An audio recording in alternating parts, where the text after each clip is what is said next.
मेरे प्यारे बच्चों, आज का विषय है संधि और समास। आज आपका चैप्टर है शब्द निर्माण, संधि और समास। ओके, तो सर्वप्रथम हम संधि के विषय में पढ़ेंगे, फिर हम समास के विषय में पढ़ेंगे। तो बच्चों, संधि का अर्थ होता है मेल। संधि का अर्थ होता है मेल, किसी चीज को मिलाना। अब आप कहेंगे संधि किसे कहते हैं? तो संधि की परिभाषा ये होती है कि जब पहले शब्द के अंतिम वर्ण तथा दूसरे शब्द के पहले वर्ण में मेल होता है तो एक नए शब्द का निर्माण होता है। इस प्रक्रिया को संधि कहते हैं। जैसे उदाहरण के रूप में बता रहे आपको, हिमालय। हिम जमा आलय बराबर हिमालय। ये जो प्लस का निशान लगा है इसको हम जमा बोलते हैं हिंदी में। तो हिम का म जब हम बोलेंगे तो इसका अंतिम वर्ण क्या है? अ। और जब आलय लिखेंगे तो इसका प्रथम वर्ण है आ। ओके, अब हम पढ़ेंगे संधि विच्छेद के विषय में। संधि विच्छेद क्या होता है कि जब संधि किए गए दो शब्दों को हम अलग अलग करके लिखते हैं तो वह संधि विच्छेद कहलाता है। उदाहरण, सूर्यास्त। सूर्य जमा अस्त।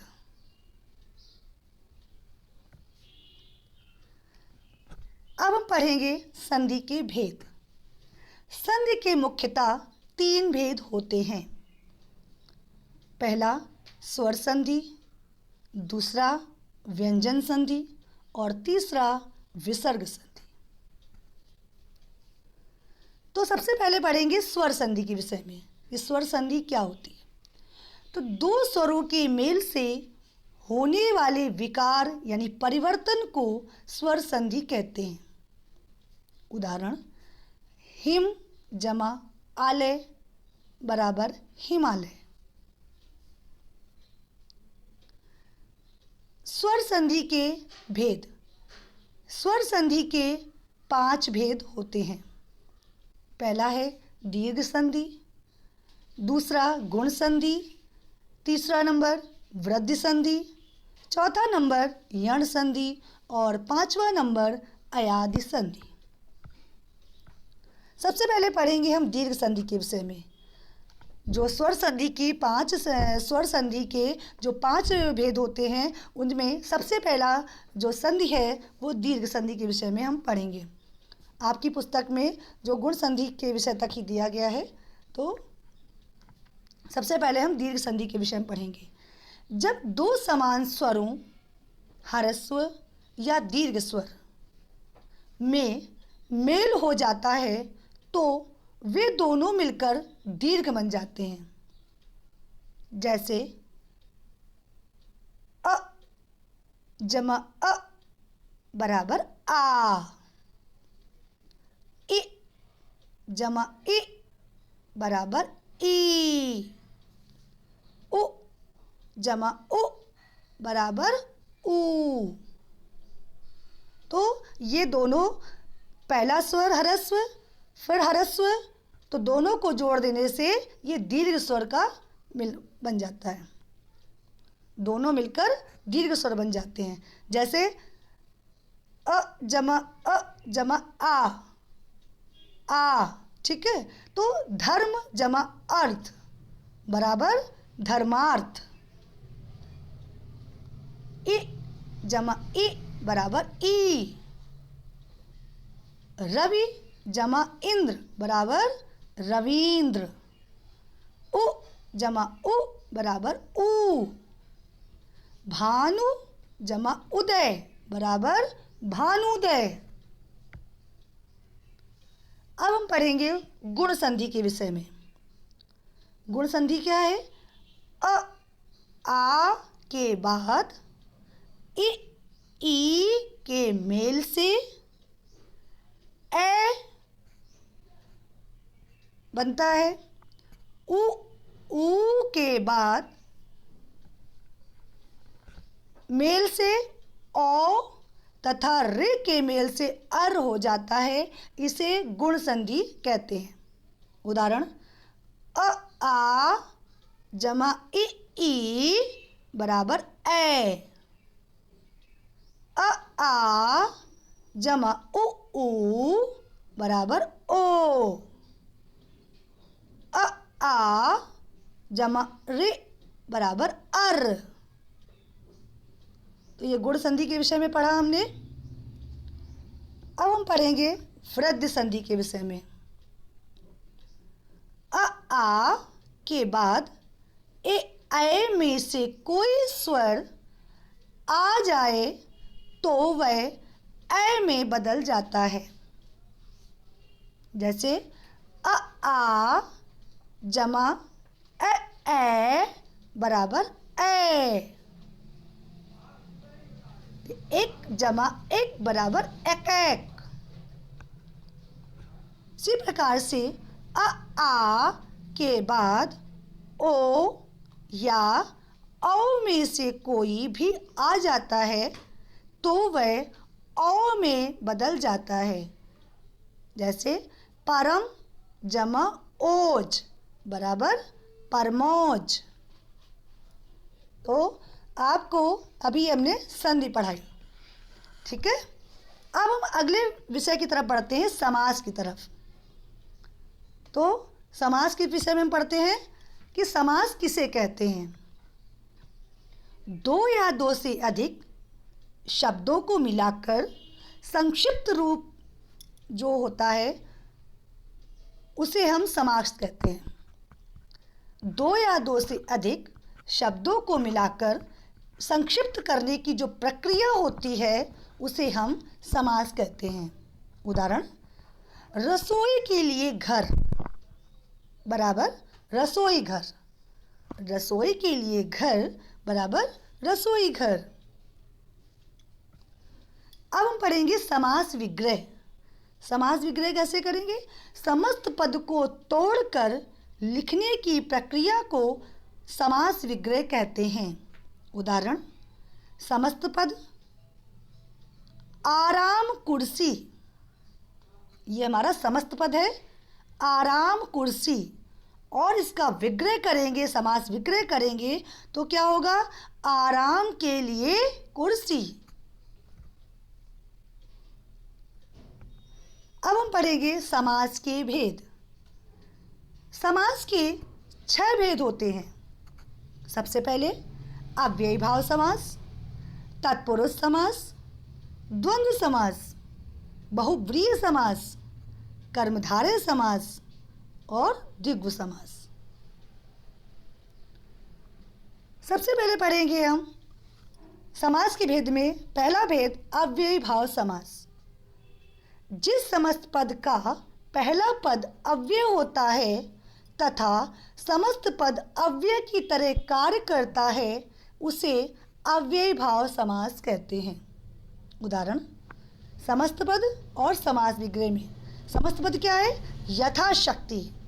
उदाहरण है आपका समस्त पद का यथाशक्ति, और अगर इसको विग्रह करेंगे, समास विग्रह करेंगे तो हो जाएगा शक्ति के अनुसार। सेकंड नंबर है तत्पुरुष समास। जिस समास में उत्तर पद प्रधान होता है और पूर्व पद तथा उत्तर पद के बीच की विभक्तियों या कारक का लोप कर दिया जाता है उसे तत्पुरुष समास कहते हैं। उदाहरण, समस्त पद और समास विग्रह। तो समस्त पद क्या है?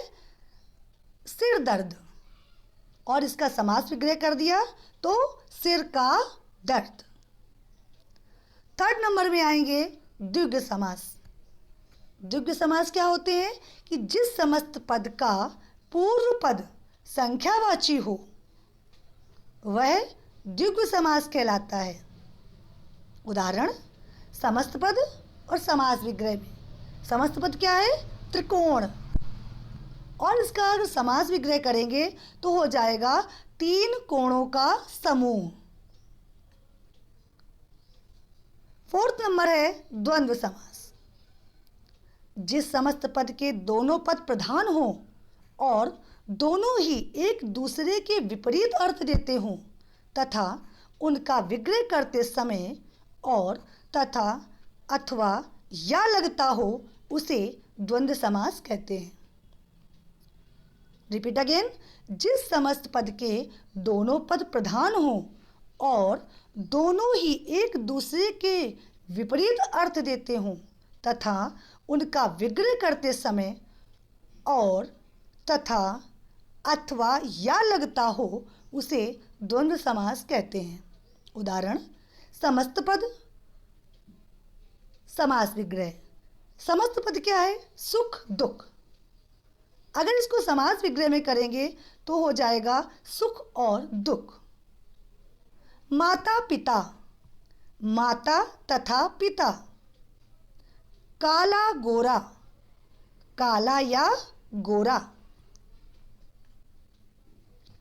अब हम पढ़ेंगे 5th नंबर कर्मधारय समास। कर्मधारय समास क्या होते हैं कि जिन समस्त पद का उत्तर पद प्रधान हो और पूर्व पद तथा उत्तर पद के मध्य विशेषण, विशेष्य या उपमान, उपमेय का संबंध हो, उसे कर्मधारय समास कहते हैं। उदाहरण: समस्त पद, समास विग्रह। समस्त पद में है काली मिर्च, समास विग्रह करेंगे काली है मिर्च जो। अब हम 6th नंबर पर आएंगे बहुव्रीहि समास। बहुव्रीहि समास क्या होते हैं कि जिस समस्त पद में कोई भी पद प्रधान न हो और दोनों पद मिलकर किसी अन्य अर्थ का बोध कराएं, उसे बहुव्रीहि समास कहते हैं। उदाहरण: समस्त पद, समास विग्रह, अन्य अर्थ का ज्ञान या अन्य अर्थ का बोध। ठीक है, तो समस्त पद क्या है? गजानन। समास विग्रह क्या है? गज है आनन जिसका। अन्य अर्थ का बोध करा रहा है गणेश जी का, भगवान गणेश का बोध करा रहा है। तो बच्चों, हमने अभी तक क्या सीखा? हम अपने महत्वपूर्ण बिंदु पर आगे बढ़ते हैं कि अभी तक हमने क्या क्या चीज़ें सीखी। तो इसको पुनः दोहराते हैं कि 2 वर्णों के मेल को संधि कहते हैं। और क्या सीखा? वर्णों के प्रकार के आधार पर संधि 3 प्रकार की होती है। कौन कौन सी? स्वर संधि, व्यंजन संधि, विसर्ग संधि। स्वर संधि के कितने भेद होते हैं? स्वर संधि के 5 भेद होते हैं। दीर्घ संधि, गुण संधि, वृद्धि संधि, यण संधि तथा अयादि संधि। और क्या सीखा बच्चों? 2 या 2 से अधिक पदों के मेल को समास कहते हैं। समास कितने प्रकार के होते हैं? समास 6 प्रकार के होते हैं। अव्ययीभाव समास, तत्पुरुष समास, द्विगु समास, द्वंद्व समास, कर्मधारय समास और बहुव्रीहि समास।